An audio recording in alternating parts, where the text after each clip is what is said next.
सकता।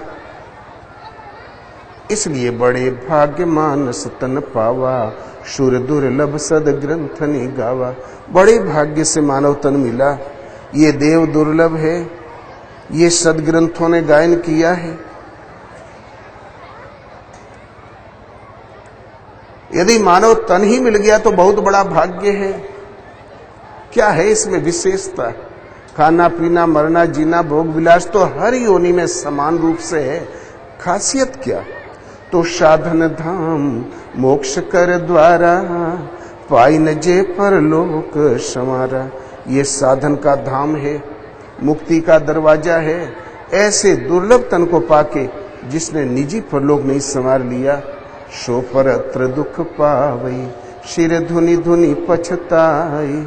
काल ही कर्म ही ईश्वर ही, मिथ्या दोष लगाई। ऐसे ये साधन धाम, वह साधन जो मोक्ष प्रदान कर दे, उसके लिए श्रद्धा समर्पण भाव, इंद्रियों का संयम, टेक पर स्थिर रहने की क्षमता, धारणा ध्यान समाधि की योग्यता, सब कुछ सजा के तब जन्माया इस मानव तन को।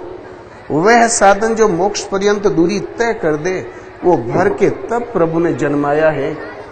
ये साधन धाम है, मोक्ष का दरवाजा है। ऐसे दुर्लभ तन को पाके भी जिसने निजी परलोक नहीं संवारा, वो जन्मांतरों में दुख पाता है, सिर धुन के पछताता है, काल कर्म और ईश्वर को व्यर्थ दोष देता है। यदि मानव तन उपलब्ध है तो सब दोष हमारा है, न काल का, न कर्म का, न ईश्वर का। इसलिए सब मनुष्य कर्मों का निर्माता है, और वो कर्म की लौकिक सांसारिक और सारे कुसंस्कार कट जाए, लो लिखा नहीं है कल्याण लिख जाए, उसको काटने की एक ही तरीका है, गीतोक्त नियत कर्म, नाम का जप, एक परमात्मा की शरण। सन्मुख हो ही जीव मोहि जबहि, जन्म कोटि अगना सऊ तबहि। जीव जब मेरे प्रति सन्मुख हो जाता है, करोड़ करोड़ जन्मों का पाप मिट जाता है। पहला तो आपका दायित्व होता है सबका, एक परम प्रभु की शरण, सन्मुख हो जाओ।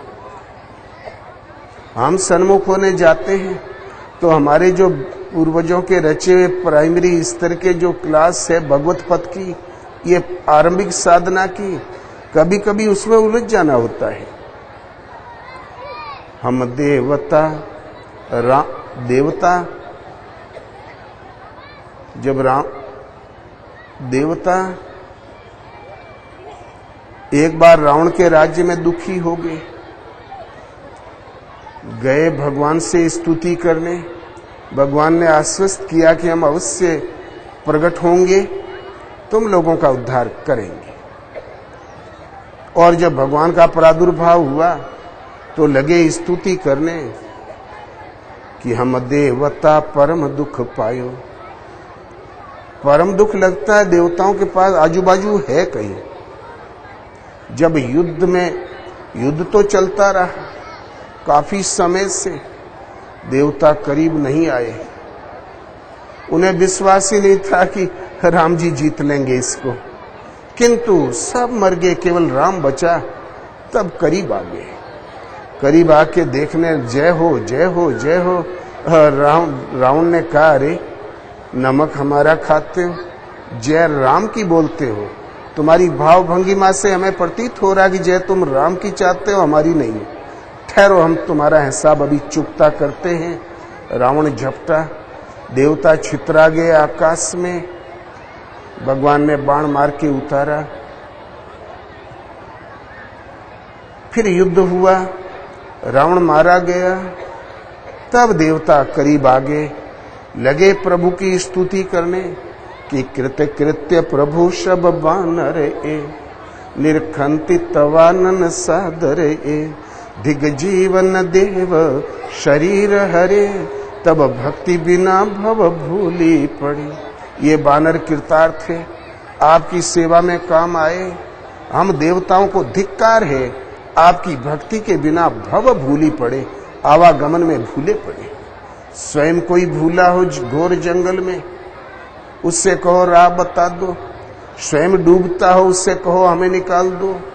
कदाचित पकड़ पाया तो आपके सिर पे पांव रख के जीना चाहेगा, पार होना चाहेगा। पराई घटनाएं घटती रहती है। इसलिए कृतकृत्य वो है जो एक प्रभु के प्रति दृढ़ संकल्प है। और सब दो रोटी तो सब दे सकते हैं, आशीर्वाद सब जगह मिलेगा, सर्वत्र मिलेगा, किंतु मोक्ष केवल भगवान दे सकते हैं। भगवत स्वरूप के पूर्व मोक्ष है नहीं, और भगवत स्वरूप भगवान के पास है और किसी के पास है नहीं। इसलिए एक परमात्मा के प्रति समर्पण।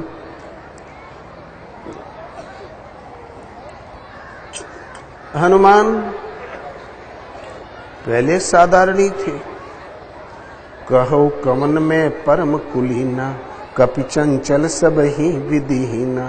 प्रात ले ही जो नाम हमारा, तादिन ताहि न मिले आहारा। विभीषण के पास जब हनुमान पहुंचे, सीता की शोध में लंका के मध्य, तो हनुमान जी ने विचार किया, ये लंका निशाचरों का निवास, यहाँ सत्पुरुष का वास कैसे हो सकता है। तो मन महु तर्क करे कपिलागा, ताई समय विभीषण जागा। हनुमान तर्क करने लगे, उसी समय विभीषण जग गए। जगते ही कंठ से पहला, मुख से पहला उच्चारण हुआ तो राम। राम नाम ते ही सुमिरन कीना, हृदय हर्ष कपि सज्जन चीना। हनुमान हर्षित हो गए, अरे ये तो सचमुच सत्पुरुष है, भगवान का अंतरंग सेवक है। सुबह सो के उठते ही पहले राम का नाम ही कंठ पर आया, स्मृति पटल पर आया। आप लोग भी यही प्रयास अवश्य करते हो कि प्रभु का नाम आवे, लेकिन उठते ही तुरंत आएगा कि वो का बताई, भैंसिया बीमार रही, पड़ुआ ठीक हुआ कि नहीं, लड़कुआ नौकरी लागी कि नहीं, पास हो जा तो नगद रहा। किंतु विभीषण उठता तो उठते ही पहला यदि स्मृति में संकल्प उठा तो राम, उच्चारण हुआ तो राम। हनुमान जी ने समझ लिया, इतनी प्रगाढ़ श्रद्धा और अभ्यास, ये सत्पुरुष है। जो थोड़ी देर में मेल हो गया, तब विभीषण जी ने कहा, हनुमान जी। विभीषण करीब आ गए, बोले भाई आपको देख के मुझे बड़ी प्रीति हो रही है। आप कोई राम भक्तों में से हैं कि साक्षात प्रभु ही चले आए वेश बदल के। तब हनुमान जी अपने स्वरूप में आगे, नहीं विभीषण जी, ये छद्म भेष है मेरा विप्र का, कहीं जब काम निकालना होता तो जाना पड़ता इस भेष में। मैं वास्तव में बानर हूं, केसरी सुत हूं, प्रभु के चरणों का दास हूं। तो बोले वो प्रभु क्या मुझे शरण देंगे? तो हनुमान जी ने कहा, कहो कवन में परम कुलीना, कपि चंचल सब ही विधिहीना। मैं ही कहाँ का कुलीन हूँ, बंदर, चंचल, सब विधि से हीन। प्रात ले जो नाम हमारा, तादिन ताहि न मिलई आहारा। बड़े सवेरे यदि कोई हम लोगों का नाम ले ले, उस दिन आहार नसीब न हो। अश्मय अधम सखा सुनु, मोहू पर रघुवीर, कीन कृपा सुमरी गुण, भरे बिलोचन नीर। ए सखे मैं इतना अधम, मुझ पर भी प्रभु ने कृपा की है। तुम तो राजकुमार हो विभीषण जी, कुलीन हो विभीषण, जल्दी चलो। एक चेला मुड़ के हनुमान जी चले आए। तो हनुमान जी का पूर्व जीवन जब अपना परिचय दिया तो अधम, कपि और चंचल। आखिर कौन विशेषता हनुमान में थी इतनी उन्नति? भगवान के अंतरंग सर्वोपरि सेवक, सर्वोपरि भक्त, केवल एक उसका मूल स्रोत है नाम जप। जपे हूँ पवन सुत पावन नामो, अपने वश करी राख्यूं रामू। ध्रुव से गलानी जपे हूँ हरि नाऊ, पायऊं अचले अनुपम ठाऊं। उन पवन सुत ने पावन नाम का जाप किया राम जी को अपने बस में करके रख